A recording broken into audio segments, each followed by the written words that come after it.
Messieurs, parlons franchement de ce que la plupart des hommes de plus de 60 ans entendent rarement de la bouche de leur partenaire.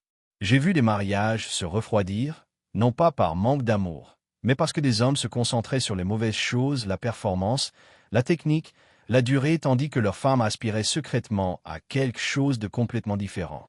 Lorsqu'un homme comprend enfin ces 5 désirs psychologiques, la transformation n'est pas seulement physique. Elle devient profonde, intime et bouleversante. Salut et bienvenue. C'est Vernon. Aujourd'hui, je vais partager ce que 10 000 femmes ont avoué désirer le plus au lit, les 5 désirs émotionnels qu'elles expriment rarement et qu'elles aimeraient profondément voir compris. Nous explorerons chacun de ces désirs à travers la science, des témoignages réels et la psychologie profonde de la connexion féminine. La véritable intimité n'est pas une question de performance. C'est une question de présence, d'empathie et de compréhension. Aimez cette vidéo et abonnez-vous pour plus de conversations sincères sur les relations et la vie après 60 ans. Commençons par les fondements même de la véritable intimité. 1. La sécurité émotionnelle avant la proximité physique. De quoi les femmes ont-elles vraiment besoin avant toute relation physique? Ni le toucher ni la passion, mais un profond sentiment de sécurité émotionnelle, un sanctuaire psychologique où elles peuvent enfin baisser la garde. Le cœur doit se sentir en sécurité avant que le corps ne puisse s'abandonner. Ce n'est pas que de la poésie, c'est de la biologie. Le système nerveux d'une femme a besoin de passer du stress au calme pour que son corps puisse pleinement réagir. Lorsque le taux de cortisol est élevé en raison du stress quotidien ou d'une déconnexion émotionnelle, le taux d'ocytocine, l'hormone du lien affectif, chute, rendant l'excitation authentique presque impossible. Je me souviens de Zoé, 63 ans, qui m'a dit « Je pensais que quelque chose n'allait pas chez moi ». Puis mon mari a commencé à prendre contact avec moi émotionnellement avant l'intimité, simplement en m'écoutant et en me serrant dans ses bras sans rien attendre en retour. Tout a changé. Cela reflète une vérité universelle. On ne peut pas donner ce que l'on ne se sent pas en sécurité d'offrir. Lorsqu'une femme se sent soutenue émotionnellement, son être tout entier peut s'ouvrir. La confiance est le pont entre deux cœurs. Sans elle, même l'amour passionné ne peut pas passer. 2. Lenteur et présence, pas seulement passion. La plupart des hommes ont tort. Ils pensent que les femmes recherchent plus d'intensité, alors qu'en réalité, elles aspirent à plus de présence. La lenteur n'est pas une question de durée, mais de profondeur. C'est la différence entre se précipiter dans un musée et savourer chaque chef-d'œuvre. Lorsqu'on est pleinement présent avec une femme, elle se sent vue, valorisée et chérie d'une manière qui transcende le physique. L'excitation féminine suit un rythme lent, une montée progressive à travers les couches émotionnelles et physiques. Se précipiter, c'est comme forcer l'aube à se lever à minuit, c'est contre nature. En ralentissant, on honore l'architecture même de son désir. Cette présence transforme la routine en révérence, transformant la même chambre en sanctuaire et les mêmes caresses en adoration. Le temps semble s'étendre lorsqu'on pénètre véritablement l'instant présent. 3. Être désiré, pas seulement aimé.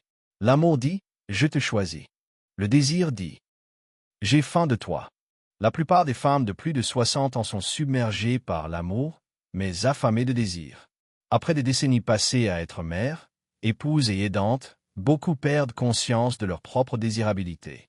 Elles deviennent si essentielles qu'elles oublient leur charme. Être aimé, c'est être connu. Être désiré, c'est être désiré pour le mystère qu'on porte encore en soi. Il ne s'agit pas de jeunesse ou d'apparence, mais d'être perçu pour son essence féminine, et pas seulement pour son rôle fonctionnel. Le désir éveille quelque chose de primordial. Il rappelle à une femme qu'elle est irrésistible, et pas seulement fiable. Le plus beau cadeau que l'on puisse lui offrir est de la désirer. Et pas seulement d'avoir besoin d'elle. Cela stimule sa confiance, son enjouement et même des réactions hormonales qui exacerbent son propre désir. 4. Une communication honnête et sans honte. Ceci me brise le cœur. Ma femme, Maria, après 35 ans de mariage, a finalement avoué qu'elle n'avait jamais partagé ses véritables désirs, de peur que je ne perçoive cela comme une critique. Le silence au lit est le cri le plus fort de compréhension.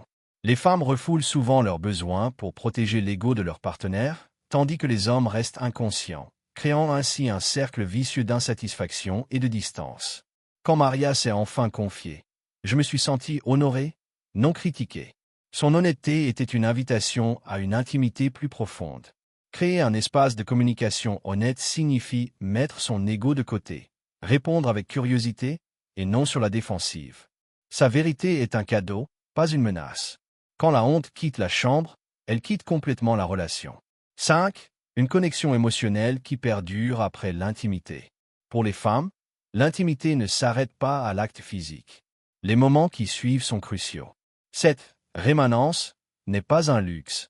Elle est essentielle à sa pleine satisfaction. Il s'agit de ne pas disparaître émotionnellement une fois satisfaite. Elle a été complètement vulnérable émotionnellement, physiquement et spirituellement. Si vous vous laissez aller et vous déconnectez, vous pouvez avoir l'impression d'être abandonné. Son taux d'ocytocine reste élevé pendant des heures si la connexion émotionnelle perdure, mais chute rapidement si elle se sent rejetée. Restez présent quelques minutes de plus, par un toucher doux, les mots doux, les caresses ou le contact visuel lui montrent qu'elle compte autant après qu'avant.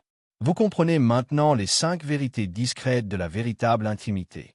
La confiance, la présence, le désir, l'honnêteté et la connexion continue. Il ne s'agit pas de performance, mais de construire quelque chose de durable, de doux et de profondément humain.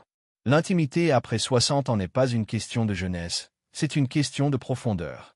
Ce n'est pas une question d'énergie, c'est une question de sagesse.